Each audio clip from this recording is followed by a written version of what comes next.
Okay. Ephesians 6. I'm just going to read. I'm going to start with 1, and I'm just going to read through 9. Father, this is your word. Would you just speak to us? Yes. And supersede, overshadow anything that we say. Would you just speak to us now? Because I know we want to hear you. We want to hear what you have to say to us in your word, and not just principles and not just truth in general, but what's your word to each one of us in this? So we invite you to do that. We don't have to, but we want you to. In Jesus' name. Ephesians 6:1. Children, obey your parents in the Lord, for this is right. Honor your father and mother. This is the first commandment with a promise, that it may go well with you and that you may live long in the land. Fathers, do not provoke your children to anger. Bring them up in the discipline and instruction of the Lord. Bondservants, obey your earthly masters with fear and trembling, with a sincere heart, as you would Christ, not by way of eye service as people pleasers, but as bondservants of Christ, doing the will of God from the heart, rendering service with a good will as to the Lord and not to man, knowing that whatever good anyone does, this he will receive back from the Lord, whether he's a bondservant or is free. Masters, do the same to them. Stop your threatening, knowing that he who is both their master and yours is in heaven, and that there is no partiality with him.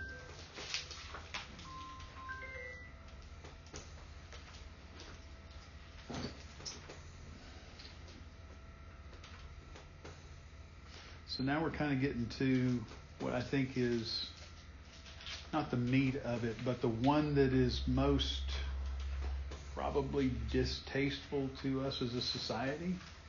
Slaves. We've kind of carried that for a very, very long time in our country.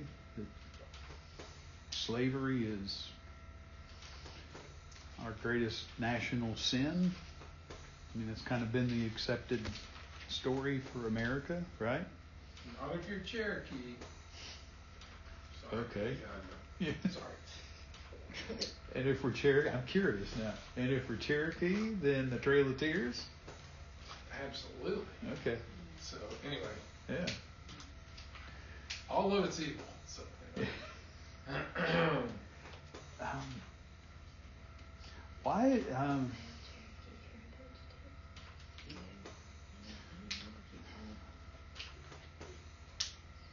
There's another reason. It's not just the national disgrace, sin, however you want to put it, for America to have had slavery as part of its institution.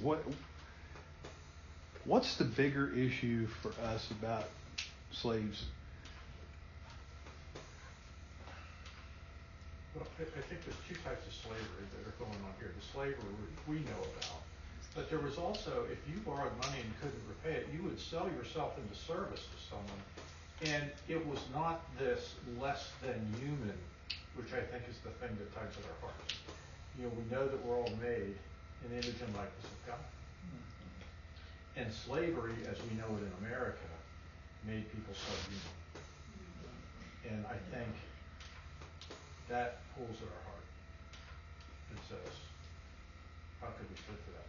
I would also argue abortion is our country's greatest national sin, but that's not where we're going. No argument. I'm just societally, no argument at all. Yeah. So it's the subhumanness of slavery as we knew it, involuntary slavery that we knew. Okay. Yeah. And as we continue to know it today, I mean, yeah. Today, of course. Yeah. So the word in Greek is doulos, right? We've all heard that word, I'm sure, at some point in sermons or teachings or whatever. But it is bondservant, means you've sold yourself into slavery for this. You may or may not be treated, certainly wouldn't be treated as equals, but you would be treated better than slaves who had been enemies before and then carried off into slavery by a conquering country or army, or the Israelites, say, in Egypt, or you would certainly be treated better than that, but not necessarily much better than that, right?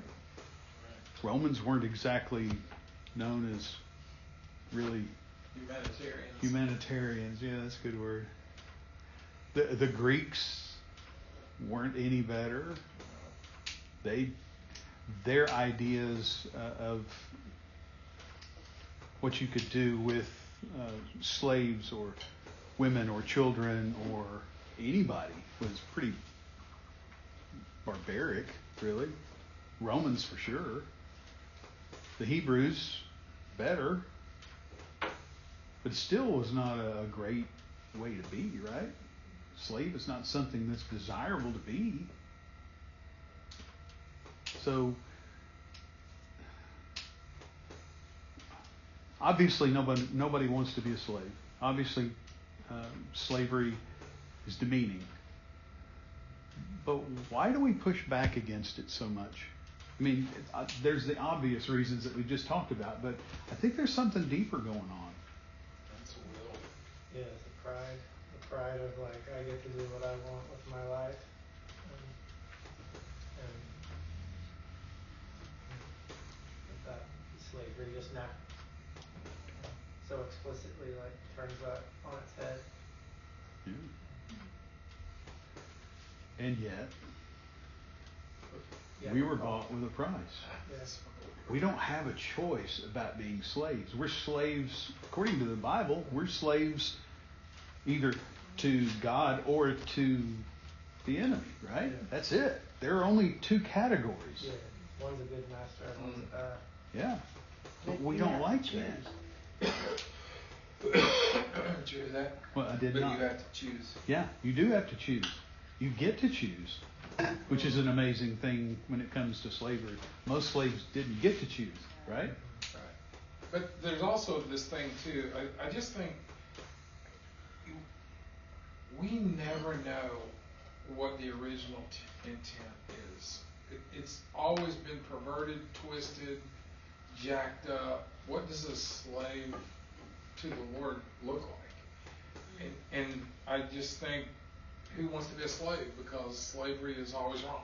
I mean, it's just how it's always twisted. It's like marriage. It's like the head of the household is who was created first, and then everything is just always twisted up. And I mean, I think of this scripture mostly when, in the late 1800s, this was proof text that blacks should be should be slaves.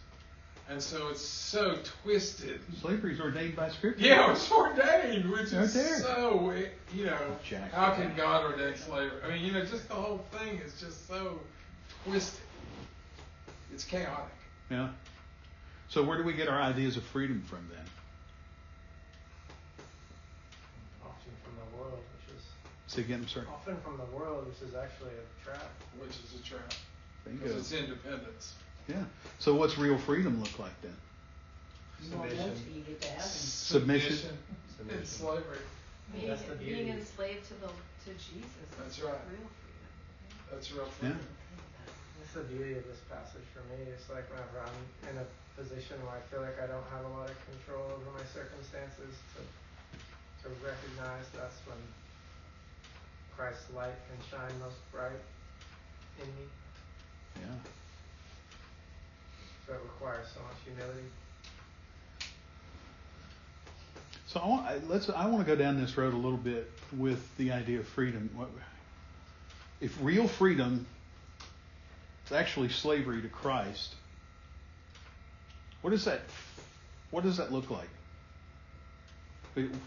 We generally think of freedom as being able to do whatever we want, whenever we want to do it. It's freedom to something. There's the other half of that is freedom from something that I think is really important. Say freedom from having to save yourself, freedom from having to provide everything, freedom from having to protect yourself, freedom from... Yeah, there's a whole... For me, freedom is absolutely John 8:32. It's just been so freeing for me. Okay, So quote that for those of us. you shall know the truth, Yeah. and the truth will make you free. Yeah. And then I would always ask, what am I free from? Well, the lies. Yeah. That hold me captive.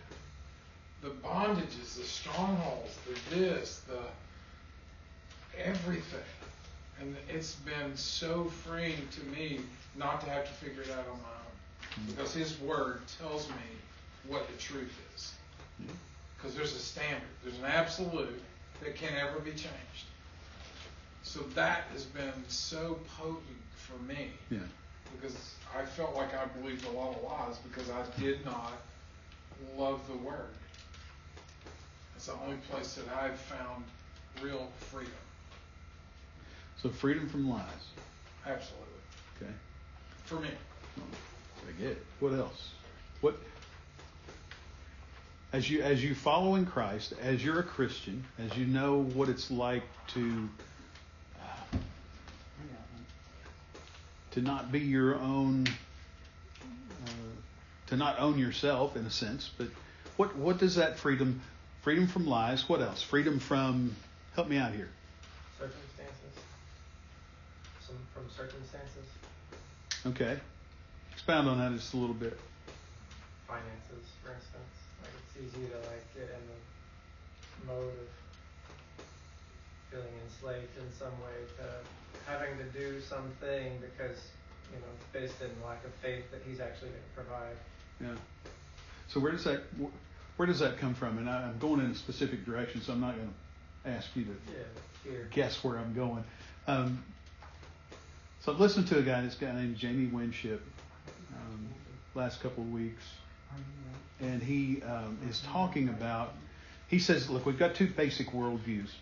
And if you tell me you've got a biblical worldview, I'll say, which one of the 50 different biblical worldviews is that you've got? Because we're all reading through a lens, different lenses and biases. But he said we pushed back and tried to figure out what the basic underlying worldviews are. And he names them this. There's a separation worldview, and there's a connection worldview. And the separation worldview says it's good. The separation is a good thing.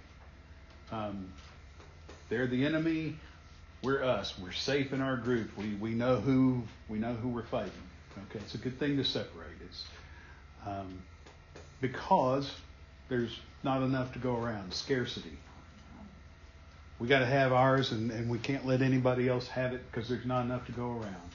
There's not enough time. There's not enough resource. There's not enough money. There's not enough love. There's not enough caring. Insert whatever you want to. But this separation mindset says, no. Get out. Keep you out because we got to have enough. Then there's the second kind of driver besides scarcity is certainty. To be in the group, you've got to believe exactly what I believe. You can't disagree with me at all. Or I know the only way, and you have to follow all these rules to get there in order. This is the way society works, because we're going to get to that in just a second. This is how our society is. This is the way things are. This is the only way it works. Or the idea that, that will never work. It can't work. I'm certain that there's no way that dream could ever happen. So there's certainty. Below that, after you get to the certainty and following all the rules, it's this idea that things have to be perfect. You can't mess up. You have to do everything right. Every mistake is punished because we can't have mistakes. You can't miss it. Got to go to the right school. If you're going to have a good career, you got to go to the school. And if you don't get in by the time you're in kindergarten, it's over. You know, perfection's not attainable. Everything's done for by the time you don't get into right preschool. Then finally, all of that is really self-focused. This is about me first. I got to get mine first, and then if there's any left over, well, y'all fight for the scraps. But this is about me. Over against that, there's this connection worldview that he points out that says, oh, there's enough. There's always enough. There's enough time because God's in control of time, and everything that he says is necessary to do, there'll be time for it. You don't have to feel like you've missed it, and there's enough. Then there's mystery. God's going to win, that's the certainty. But how we get there from here, wow, watch this. I'm going to do something amazing that no one would ever expect. We're going to go down this road, and oh my goodness, look what God did. That's an amazing thing. You don't have to be certain about anything in that sense. You can simply trust him and say, okay, I don't know how we're getting there, but you do. That's great, because I'm connected with him. Then there's fallibility. It's okay if you fail. How many times, he's talking about this, but he says, I know somebody that actually counted up how many times the disciples failed Jesus. It's like 49 times. That's what we know about. It's really 900 zillion times. But Jesus never goes, all right, that's it. I'm done. You're done. 6 times, hit the road. Sorry, yeah, you're done. Yeah. It's like, no, come on. Let's get up. Failure is learning. That's what this is. Failure is learning. If you fail, we're going to learn from it. Let me teach you about what went wrong. How come we couldn't heal this kid? Okay, let me show you. Here's what happened. This kind only comes out by prayer. Sometimes fasting is the other. But okay, let me show you how this works. I'm teaching you along the way. And if all of those things are the way we actually believe, then we don't have to be for ourselves. We can be for others. We can live for others because we're never going to miss anything. Never going to run out of time, never going to run out of resources. He's always got, if he calls us and invites us into something, he's got the resources for us to do it. And he's got the time for us to do it. And he's going to teach us along the way. Every time we fall down, he's like, oh, no, come on, let's go. All right. That's one way you don't make a light bulb. Thomas Edison, no, I hadn't failed 10,000 times. I've learned 10,000 ways you don't make a light bulb. But, so it's this enough and connection and separation worldview that I think we're really getting at here with this section, which is really, and I'm going to talk about this in a second, is Paul's response. This section is Paul's response to what has been termed household codes. There's a Greek and Roman in particular had written about these household codes. And what we're getting at here is this idea that, hang on a second. Lost my thought.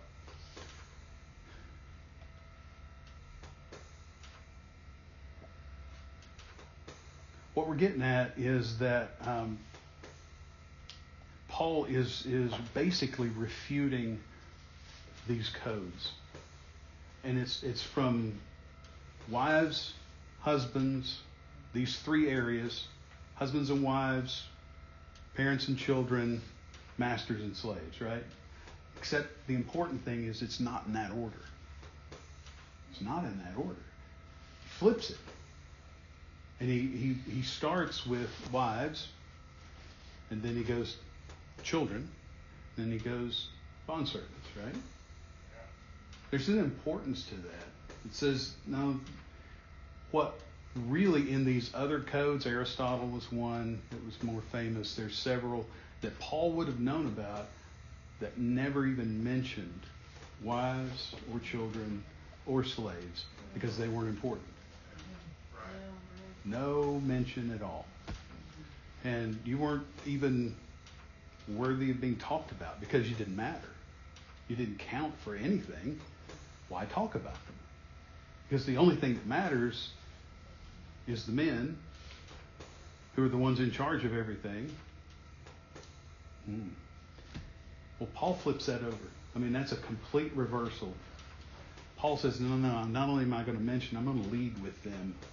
And so when we look at this and we say, I don't really like this section because it's been used by people to justify oppression of women, abuse or neglect of children, and also slavery. Well, this section actually flips the entire societal understanding of the household on its head completely.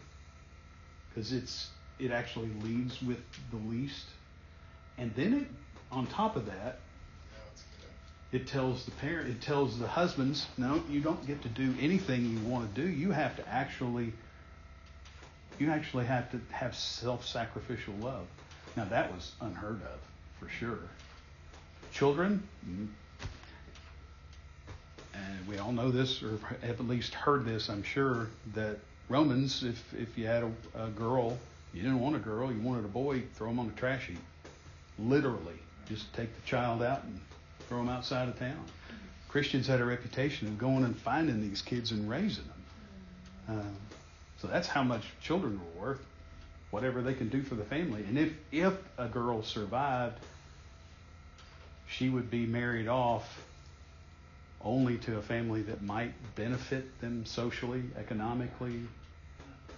You just marry them because now I've got a connection with this socially. I mean, that's still going on in China, even to this day. Yeah. 30 and 40 years ago. Yeah. Then you got slaves. What can slaves do for me as a master? Well, they can increase my my family's economic standing. That's about it. The reality is, when you think about it that way, and when you think about particularly this passage, Paul is saying, like, your children, wives, slaves, your actions matter. Yeah. And, and particularly, like, you put it in historical context, right? In this time period when the church is just getting rolling, right? People are coming to Christ. Slaves are coming to Christ. Well, it seems like, oh, well, I don't need to be a slave anymore. I'm just going to run away, right? Because he addresses that in another letter, right? Sure Yeah. does. Don't run away. Go back to where you were from, because the way you act, your integrity reflects on Jesus. And particularly in this time period, I mean, it does now too, but like at the beginning of the church, all those things were really important. Oh, yeah. And so, because it was so new. Yeah. So, I mean, I think what it tells us is that one of the things that we're free from is levels of status. Mm-hmm. And that when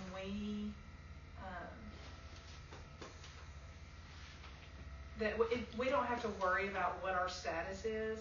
We just have to do what we're supposed to be doing at that time to the glory of God, and do it to the best of our ability, whatever that is. Yeah. No, that's good. That's good, really good. And we get really tied up in what's my title, what's my job, what's my whatever, and so if we can look at things as without the status label, I think is what he's doing. He's saying, slaves, you don't have any status, but guess what? You really do. Yeah. Because your behavior could win your master to Christ. Right. The other thing too, I think I totally agree with what you just said. But I mean, the whole book of Ephesians is about unity and connection, and what the Holy Spirit is building, as Paul's writing the letter through him, and who gets jammed more than anybody in the Word of God about misogyny, about this, about hatred of women, hatred of this, and Paul does. And he's just being obedient and giving voice to children that are being mistreated, and giving voice to this, and giving voice to this. And it's just so interesting how all that stuff gets so twisted, like just even the word slave. Yeah. And again, going to an end point of what? This is all about the church being formed in this spiritual warfare that you better be ready for. And this is the key thing for what's coming. Yeah. And in particular, spiritual warfare in the household. Which is what God created. Exactly. And so that's where we're going. Eventually. Another beautiful point. When I was first coming to faith, that like reading a lot of apologetics about how a lot of biblical scholars look at the fact that women were so active and upfront in the ministry of Jesus as one of the proof points for the validity of the text. Yeah. Because it would have been really culturally. Nobody's going to make that story up. Yeah. Try to sell that to anybody in our society in that day. Yeah. It's really kind of stunning. It's so beautiful. Yeah. And then people want to critique it as like, Christians are all misogynistic, and it's like patriarchal, women aren't important, all this. But then what ground are they standing on morally to make that critique? They're living in a Christian worldview. Yeah. It gives honor and respect to women and children and slaves. And let's read that text again. I'm going to read it again. Starting in 5. Bondservants, obey your earthly masters with fear and trembling. Which is an odd phrase, I thought. With a sincere heart, as you would Christ. The fear and trembling, okay. I get it with as you would Christ. Okay. Not says singleness, focus of heart. Oh, cool. Yeah, I love sincere. The word. Yeah. Sincere, single. Yeah. Do it as unto the Lord. Yeah. Not by way of eye service as people pleasers, but as bondservants, not to your earthly masters, but to Christ. Doing the will of God from the heart, rendering service with a good will as to the Lord and not to man. And so, hold just a second. So, that 6 is so important. Doing the will of God from the heart. Because what does God judge? The heart. Exactly. Not eye service, not what you're doing, not if you're working hard, not if you're doing this, not how are you doing, how's your motives? Yeah. It's so crazy. Be a good slave from your heart. Okay. Yeah. Oh, I'll do that. Yeah. I'm not going to rebel. No. Who would ever do that? Yeah, oh gosh. Knowing that whatever good anyone does, this he will receive back from the Lord, whether he's a bondservant or is free. And this is the one that if you didn't think that Paul was flipping the script from the other household codes, this is it. Masters, do the same to them. Yeah. What? Yeah, really? Do the same to them. Render service. Do good. Whatever good anyone does, you've got another master. And he doesn't show any partiality. Right? I mean, that would have caused riots. Yeah. It may have caused riots in because the truth of it is, how can you even be a master without being impartial? Or even a slave, because you're servant. You're doing this unto the Lord, but it's almost impossible to do this with heart of unity and impartiality. Yeah. You can't do it in the flesh. It's not a possibility. No, because we know which direction that goes. Yeah, totally. It goes to the scarcity. There's only a limited amount of power that can be exercised in this household. And if I've got it, I'm holding on to it, and I'm making everybody else obey because they have to, which is the point Melanie was getting at with this idea that women, slaves, children were given by Paul this dignity and this choice. They didn't have a choice. When it says, wives, submit to your own husbands, you mean I have a choice? I could not submit? No, not according to the society. You're a slave. You don't have a choice. Paul gives you the dignity of saying, no. You need to do this voluntarily. This needs to be a choice of yours. Husbands, don't take advantage of anybody. Self-sacrificing love, give yourself up on purpose. Choose that. Well, that's not nature. Nature hasn't done that. According to Aristotle and others, it's women by nature are not as intelligent. Children lack wisdom. Slaves, well, some are born to rule and some are born to be ruled. It's a direct quote from Aristotle. It's just a matter of the way things are. We're on top, so I'm going to... So wise. Doesn't it, though? Ugh. Yuck.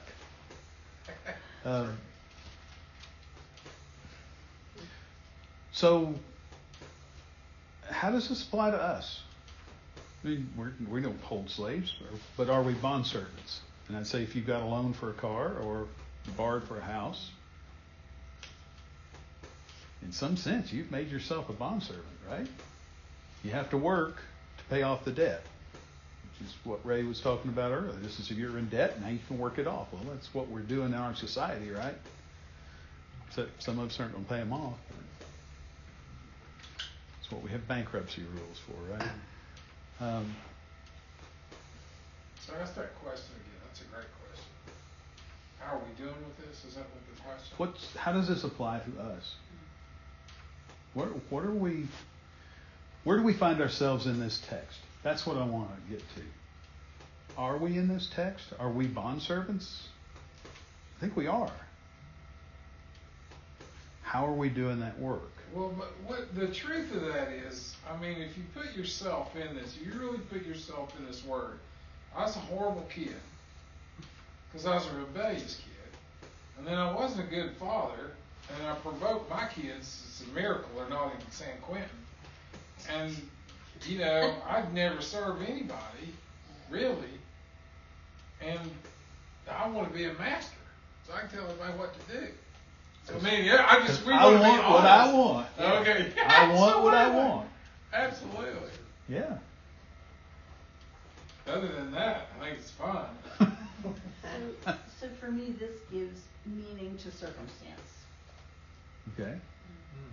East Lane. I like that. So whatever circumstances you're in, there's meaning behind it. You're not a victim. You have a choice. Yeah. I know that one of the things I have to consciously work at, because I have a bad tape that says I have to do this, I have to do that. And so changing that narrative to I get to do this, I get to do that. And then it's a choice and I feel empowered by it.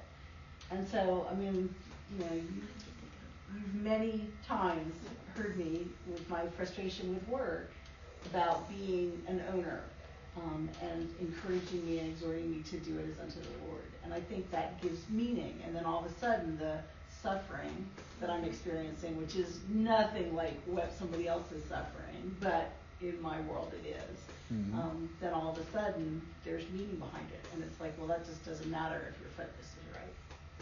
Yeah. It does change a lot of things. I was thinking, like, I get to take a shower. I get a hot water. I get to get clean. Empty the dishwasher. Because normally I'm like, dishwasher. Because I got to eat food that dirtied the dishes. I mean, all that stuff is just I probably prepared. mindset. I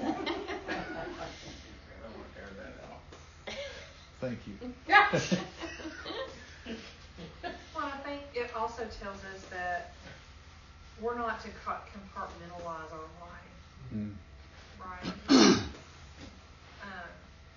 I always talk about sometimes our students would go, you know, they go and they have these amazing mission trip experiences and all that. They talk about how great it was, blah, blah, blah. And then they come home and they are just like, nobody here is the same. You know, they expect it to be on this spiritual high, you know, from in their normal everyday life. And it's kind of like, hey, how about cleaning your room? Oh, good. I mean, have you done the things that your parents ask you to do in your household because they provide that for you?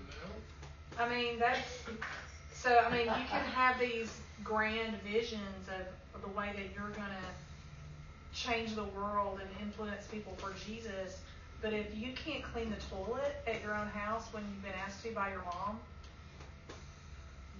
you're not living this out, right? It's not compartmentalized. Yeah. So all the things that you do are supposed to be done with respect, obedience, just all that stuff, you know. So it's not a separate section in your life. No, we can't compartmentalize anything. We live whole lives. We're whole people. We don't have a work life, home life, church life, family life. None of that is separate. It is life, the whole thing. I was out walking a couple of weeks ago, and I was reflecting back about somebody that a couple of guys had prayed for, and wondered if the guy had been healed. And as I was walking, what I heard was, I don't just heal one part of somebody. I heal the whole person. I'm touching the whole person, not just the physical. I don't just touch one part. I touch the whole person. So we don't get to live separate pieces of a life. We live a whole life. And this, like Mark was saying, I've not been the best husband. I was a pretty rebellious child. I want to be a master. I certainly don't want to be a slave. All of me. It's not just, I can't point the finger at somebody else or some part. Well, I get that fixed later.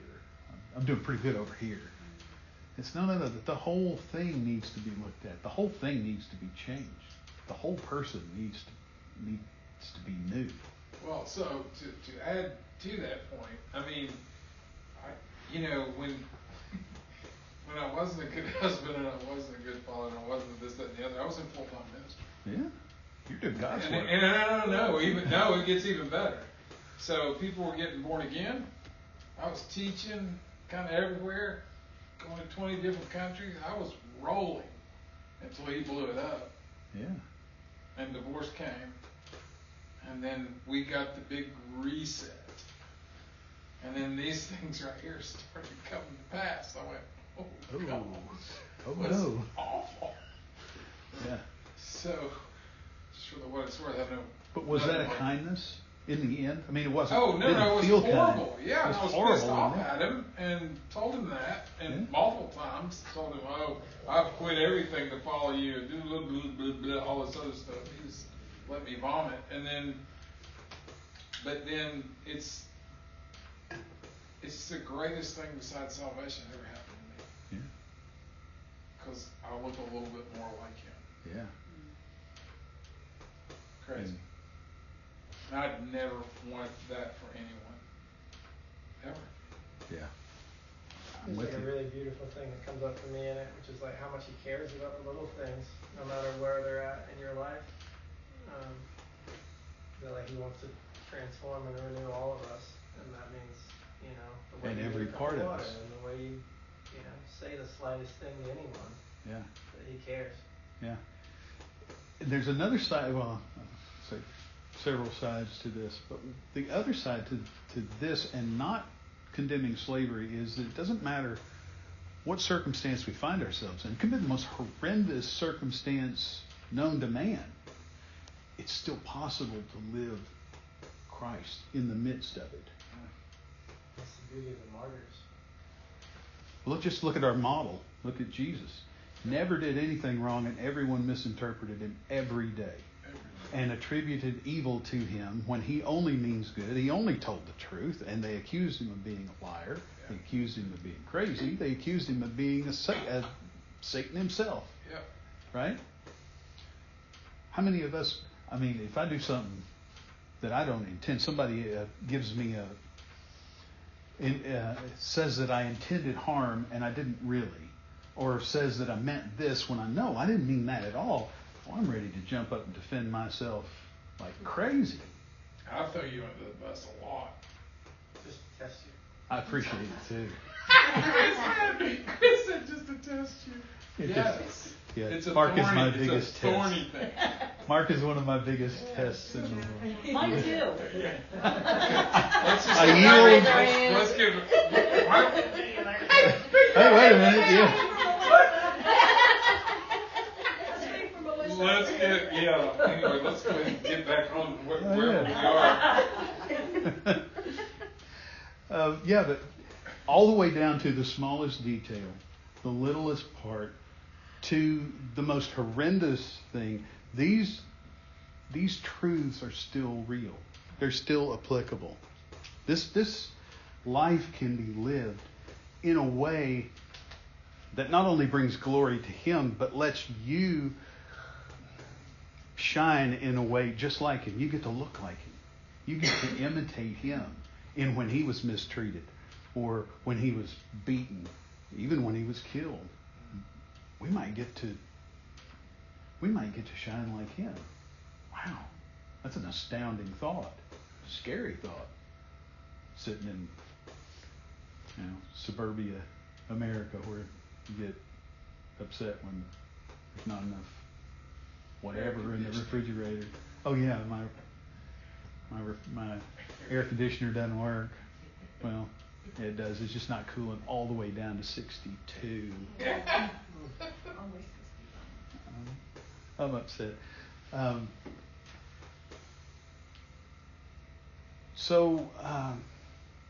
I did want to touch on something. I've got a, it's not a video, it's an audio, about 7-minute audio, and it's really a testimony from a guy named Dan Moeller.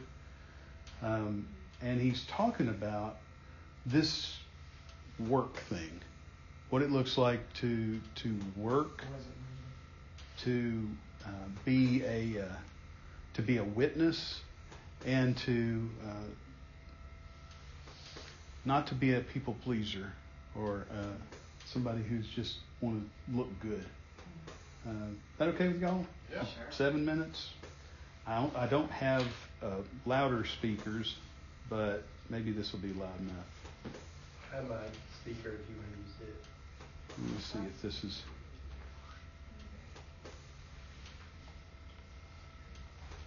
So I'm at work. Can everybody hear? My boss says I get saved, so I worked 13 years as just one of the guys. So I pilferaged. I worked in a food warehouse. There was times I ate things, broke open things, saw things broke open and ate it.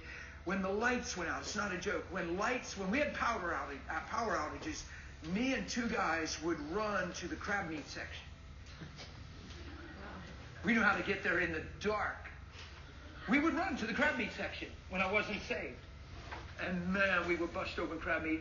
And when the lights would come on, the place smelled like crab meat, and you smelled like crab meat. But because they didn't see you eating it, you can't even get crab off you. But man, we got it in us. We cans of crab, globs of crab meat stuffing like pigs in the dark. It's amazing what happens in the dark. So when I got saved, I did this general assessment. I don't know how accurate it was, but I tried to make it a little above, and I actually felt like I robbed the company and stole about $700 worth of food from the company over the years, 13 years of just breaking open cases. So I went to my supervision, the head guy in the plant, and I apologized and repented and confessed that I had done these things for 13 years, that Jesus changed my life, but I need to make this confession. I can't live in this secret. And I had a check written, personal check, to the company for that amount to reimburse them for what I had stolen. And if he felt like it was right through my confession to terminate me, that would be his call. But I assured him I was a different man and I would do my work unto the Lord, but I want to make peace and do this right. That was practical. I made a wrong thing right in the sight of men. I took responsibility for something I was doing, saying, it's not me anymore. And I'm so sorry. It's the only way I know to make it right. And you can look me in the eyes, I'll show you it'll never happen again. He so respected that, it freaked him out. He was like, you confessing this? You want to pay me a check for it? I said, absolutely. It's my conscience before the Lord. I'd be honored if you take it. He said, there's no way I'm taking it. I'm excited that you've changed. And I went, oh, okay. So I started, this union. There's precarious things. It's seniority. It's, hey, you don't have to do this job. Bump it down. Hey, you don't have to. So the bottom guy gets all the junk. And I started realizing that, and I'm thinking, the poor bottom guy. Like the bottom guy, he might have got hired 2 weeks later than you. And he's getting the worst job because he's 2 weeks later than you. And union is so big on that stuff, the employees. And so I'm union now, And the bosses started to read me as a yes man. And they would be like, well, Dan will just do anything we say. He's a yes man. He's a pushover now. We'll just give him all the garbage. It's easy. Nobody will fight us. Nobody will have to yell at us. We'll just give him all the junk. So they'd call me up, and I had a pretty good seniority, and they'd call me. I had 13 years under my belt. They'd call me up and say, here, I got a load for you here. I got a backhaul for you here. And he'd give me some real super undesirable across the board to the workers job. And I'd look and I'd say, thank you, boss. And I appreciate it. And I was glad to have a job. I went and tore that thing up. Bang, boom, did it under God. I'd go back up and get another one. My coworkers started to get mad at me. So I got the bosses playing me because I'm a yes man. Now the coworkers are mad because I won't bump it down. And they're saying I'm going to threaten them, and they're going to have to do what I'm doing, and they're going to have to, and I'm going to end up changing the union laws. Are you kidding me? You can bump it down if you want. Stop. You guys are reacting, right? So I didn't snap on them. I just said, guys, you're so reacting. What are you threatening by? I want to do the job. What do you mean you want to do the job? That's a piece of garbage. You don't want to do that job. Bump it down to Johnny. So Johnny should always have to do the garbage because he's in that position? Johnny doesn't have to come to work and do this every day. Come on, I'll do it. I'm glad they're giving me this job. I can do it. And I explained Jesus to him. Look, he never did anything wrong, and he hung on the cross for me. I can do this load for Johnny. And there wasn't a guy in there, even if he didn't agree, that couldn't understand and hear what I was saying. So you know what happened in a couple weeks? Because see, you could just go with the flow and make it easy. Okay, I'll just bump it down. Hey, I'm just here. I just want peace. I want you guys off my back. The bosses are using me. They think I'm a yes man, so they're giving me the garbage every day. You can think that if you want, and then go and sing hallelujah and raise 2 hands.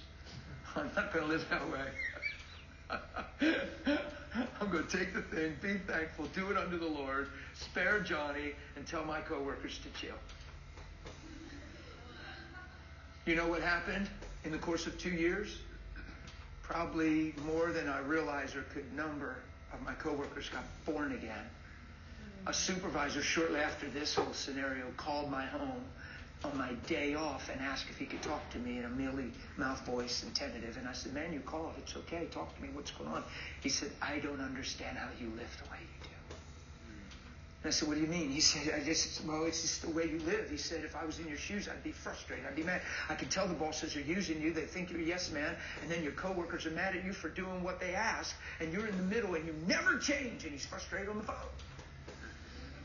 And he said, I know you're going to tell me it's Jesus, but I don't understand. I said, oh, I can explain. You got a minute?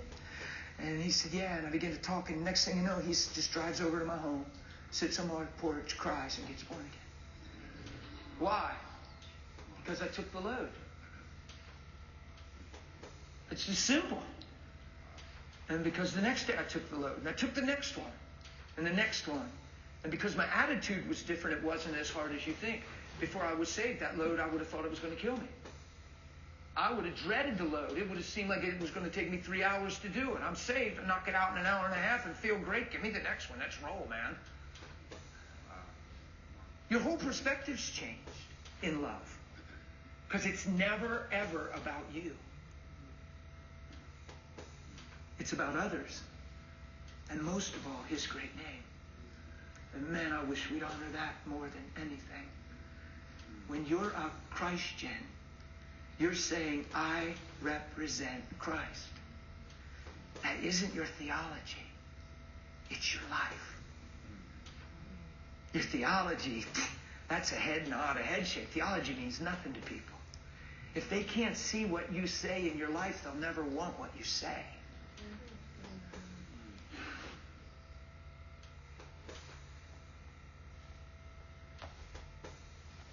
So that really struck me today. I actually didn't. I just was flipping through some things and happened on that, and I thought, okay, I may play that tonight. But it just really struck me how willingly, at least he tells a story, how willingly it's like, no. I want to do this. I want to live this kind of life. And when we read this section of Ephesians, I've never approached it like, oh yeah, I want to do this. I want to live this kind of life. It's almost always the reverse. It's like, oh man, I got to do this way. I got to do it this way. But what struck me was kind of the joy that you could kind of pick up in not just the fact that he wanted to do it, but then you got to see the outcome of what a life lived like that looks like. Oh yeah, this could be amazing.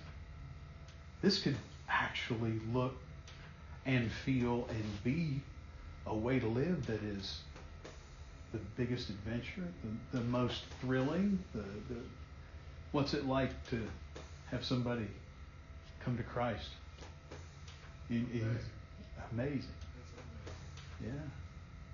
I think in the midst of that, what I heard him saying is that because that all didn't happen in 2 weeks. 2 years. It happened in 2 years. So is that you have to be willing to be misunderstood. Yeah. And in the midst of that, also be courageous enough to tell the truth. Yeah. Because people didn't understand what he was doing. I mean, he's telling them, but then also in the midst of that saying, the reality is this system y'all have is not good. Right? Yeah. So he is combating the system by not cooperating with the system, right? So but his motives are misunderstood by everybody around him. Yeah. Because he's living under a different truth than they live under. Yeah. And he's like, I'm going to tell the truth of what God's done for me, and I'm going to live out of that truth. And if you don't understand it, I'm sorry, but I'm going to keep doing it, even if it doesn't look like what you think it's supposed to look like. Sounds like freedom. It does, doesn't it? Right? Living out the truth and living under that and doing what you're supposed to and just being free in that. Yeah. That's what that is. Yeah.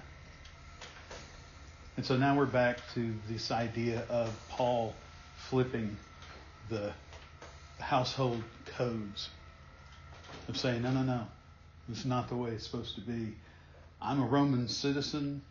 I'm talking to those in Ephesus who are greatly influenced by Greek and Romans. You understand this? No, this is how we're going to live. This is how we're going to flip this. And this is what it's like to live free and not be under this kind of worldview that says there's not enough, that it's this way or the highway, that and you got to get it right or you're going to be punished. And you don't have to think about yourself. You can think about others. We're going to flip this. And we're back to this idea of, no, this is countercultural. It's not the way to death, which is what we think. If you got to give up your life, Jesus said, he would keep his life, he's going to lose it. And he who gives up his life, he'll actually find it. That's what he's talking about here. And that's what Paul's getting at. There's a household way, the core component of the way that God's made things, the smallest community unit that God made is, no, this is not the cultural way. This is my way. This is what it looks like to live and model, like we said last week, in some strange way, the way the cosmos is run. We get to, in this small little unit, we get to act out, we get to live out the way that God rules everything. We get to show the powers and the principalities what God's secrets are, the mystery of how things work. That's a stunning thing that we get to do, and a way that we get to live. I've been thinking about that all week, actually. It just keeps coming up. Well, and he builds this case, right? Because we have to think, this is not universal in every family, but husbands and wives and parents and children should have at least some basic emotional connection to each other, right? Mm-hmm. So there's some naturalness in some of that. Slaves and masters. I mean, so that I think to us, that's why he saved that one for last, right? Yeah. He's like, hey, start with this where you already have a mutual connection. feelings. Yeah. Start with this where you already have this child in your house. But hey, and then on top of all of that, he takes it to the people that, you know, a slave doesn't necessarily owe his master any kind of an emotional connection. Right? So. And then even to enemies too. Yeah. So he's just building, Yeah. you know. So we kind of look at that and think, oh, husband and wife, that's the most important part, right? And it is. I mean, it's all kind of equally important, but he's saying, take it to let's push the envelope further and take it out beyond people that you have a natural affinity for. Yeah. Husbands and wives, we understand, they at least loved one another at some point, you know, along the way. And there's this intimate connection, like you're talking, parents and children. Yeah, there's some of that, but yeah, you're right. Slaves, masters. You go back in Old Testament, you think about Daniel being carted off to a different land, given the different names, everything stolen from him, and he's like, no, going to do it different. Joseph? Yeah. Okay. Joseph, same thing. Same Ezra, thing. I mean, lots of people that are put in the foreign land, right? Mm-hmm.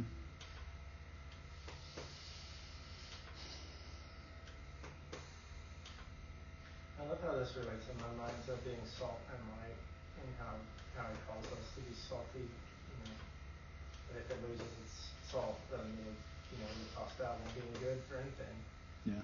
But like in that video or that audio clip, like you know he's being salt, he's being set apart in that environment, and because of that, people taste the difference of it in their experience, and it causes them to question, why do I do life the way I do?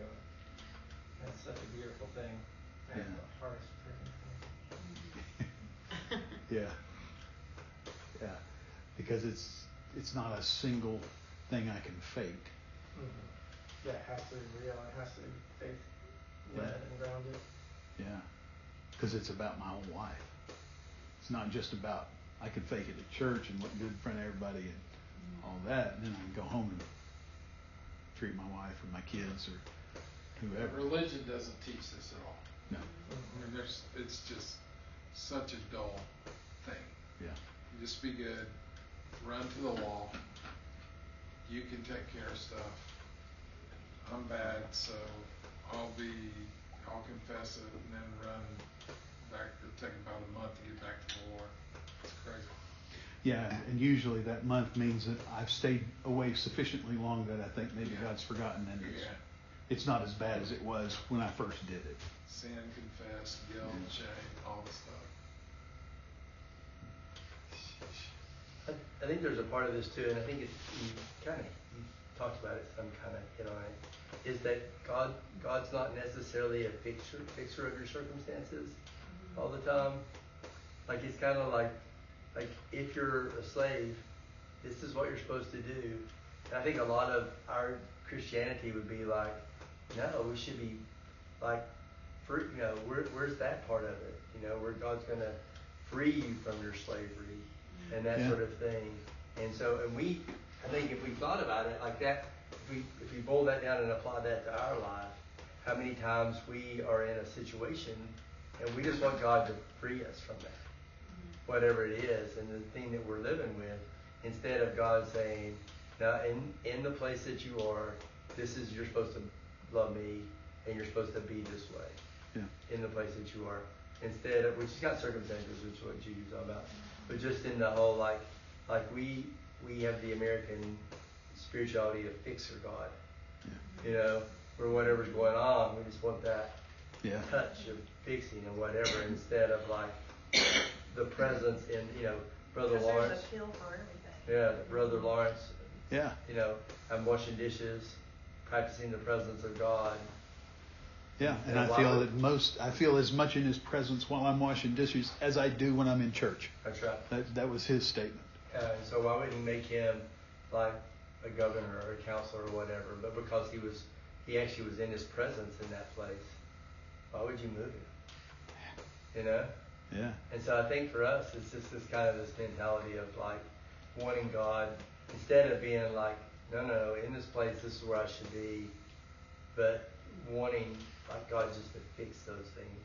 Yeah. And I think God's easier to trust if you sin and then you make your way back to Him, or this, that, and the other, instead of enjoying Him washing dishes, or cutting the grass, or casting a demon out, or whatever.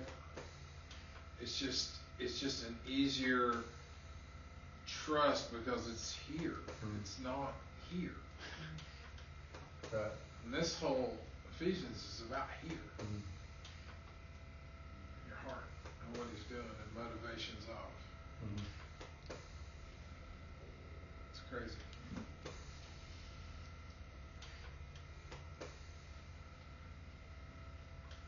So what do we do with it? We could cut this part out. Yeah. We Thomas could skip Jefferson. it. We could skip it. Take Go into Sharpies. Colossians. Sharpies and mark it out. Yeah. We can do Thomas Jefferson. Cut out all the parts we don't like, paste our Bible back together. Yeah. So I'll erase mine already. so what do we do with this? I think I think you repent. I think the first question is like you need to ask the Lord, like, is there a place that I'm trying to move myself out of that you have me in? Oof. Okay. Which is lots. And if that's the case, then am I loving you well, and loving others well in the place that you called me to be in at this moment? Yeah. Okay. Everybody got that? Write it down. Seems pretty easy. For him to do. Not It me. seems like he's already got it.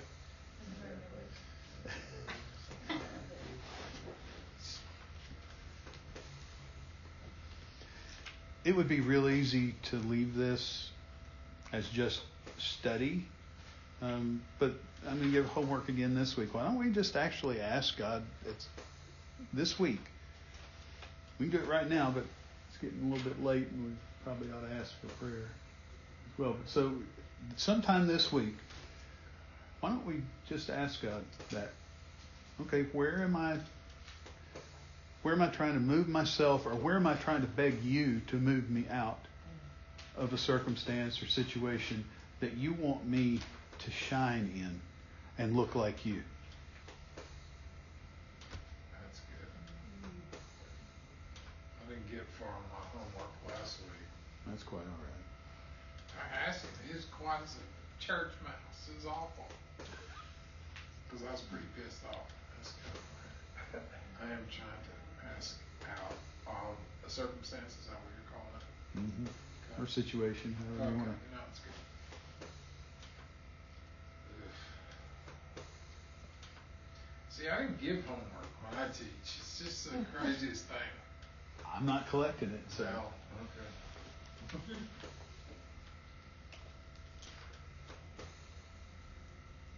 We'll have handouts next week. Yeah. Okay. Good. That's great. I'm so happy that I didn't say anything about handouts. You went ahead and said it. I can feel it in the room. Seems Harvard's main I can feel it in the room. Did you get like a set of them? No, I just like them so much. That's all I got. Okay. Well, let's. So Lord, thank you for this good word. Thank you, Father, of love it. I really appreciate how Stephen brings your word to us and how you are wanting to move us closer to you. So I really, really appreciate that. So thank you so much for him. And I ask that this word would become alive in us. And you would really show us situations and circumstances we're trying to get out of. So I just ask that now in Jesus' name.